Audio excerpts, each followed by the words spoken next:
Ahoj, v dnešním videu se podíváme na to, jak se správně používají modální slovesa must a have to a také jejich zápory mustn't a don't have to. Já jsem Kat a tohle je angličtina s Kat. Must a have to se v češtině překládají stejně. Znamená to muset něco udělat.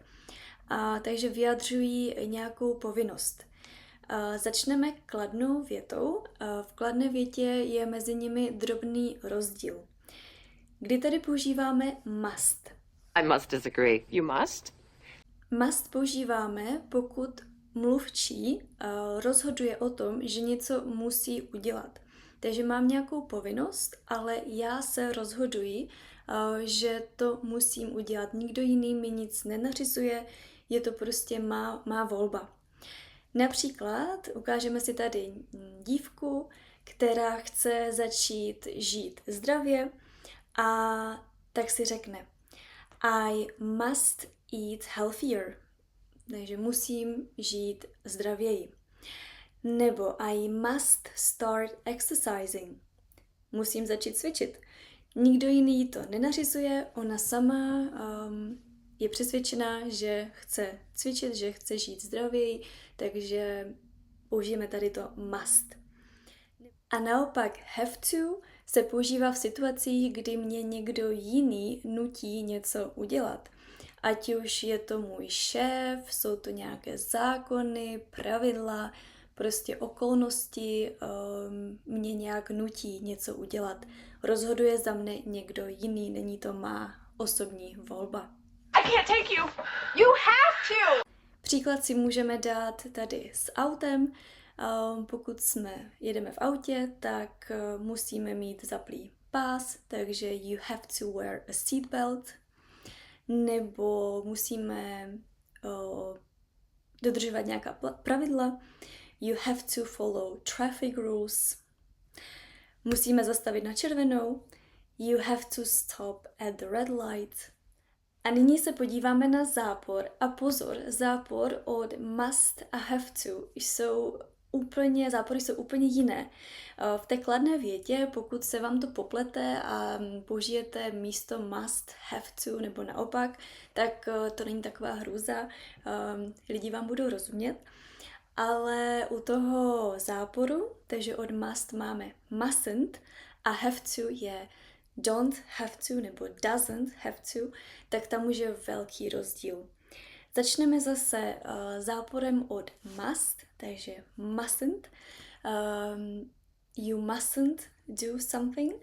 Znamená to nesmíš. Je to nějaký zákaz. Nesmíš kouřit, nesmíš něco udělat. Put it down, Bella. We mustn't touch what isn't ours.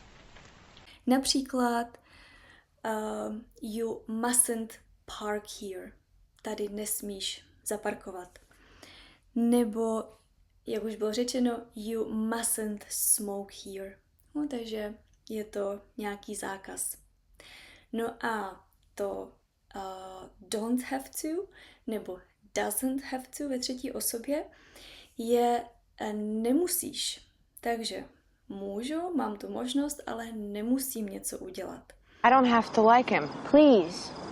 Zase nějaké příklady. You don't have to come tomorrow. Nemusíš zítra přijít. Můžeš, ale nemusíš. Nebo you don't have to cook. We can order food. Nemusíš vařit, můžeme si něco objednat. A úplně nakonec si dáme spolu krátký kvíz. Uvidíte tady za chvíli větu, já vám dám chvíli na rozmyšlenou a pak si řekneme, co tam chybí. Doplňujete buď must, have to, mustn't, don't have to nebo doesn't have to. Číslo 1 bude I have to finish this report today. A proč have to? Věta pokračuje, že můj šéf ji potřebuje mít hotovou do 5, tak ji musím dokončit, tu nějakou zprávu, reportáž. Takže, protože ji potřebuje můj šéf, on mi dává vlastně tu povinnost nějakou, že to musím udělat, bude tam to have to. Druhá věta. You mustn't tell anyone about this. It's a secret. Mustn't, proč? Nesmíš, jo? Nesmíš o tom nikomu říct, je to tajemství. Takže to někomu zakazují. Číslo 3. Zase bude we have to wear a uniform at work. It's part of the company rules. Musíme nosit v práci nějakou uniformu. Je to součástí těch pravidel nějakých. Zase není to povinnost, jakože já bych si myslela, nebo já bych si jí dala, že musím nosit uniformu. Někdo mi to nařizuje. Číslo 4. You don't have to hurry. We have plenty of time. Nemusíš spěchat. Máme spoustu času. No, můžeš, ale nemusíš, máme čas. No a poslední věta bude I must call my parents tonight. Musím zavolat svým rodičům. Proč must? Cítím to jako svou povinnost, že jim musím, potřebuji zavolat. Nikdo jiný mi to nenakazuje, ale já sama cítím tuto povinnost. Tak jo, dejte mi vědět, jak jste byli úspěšní. Doufám, že je to trochu jasnější. Pokud ne, pište do komentářů pod video a uvidíme se u dalšího videa.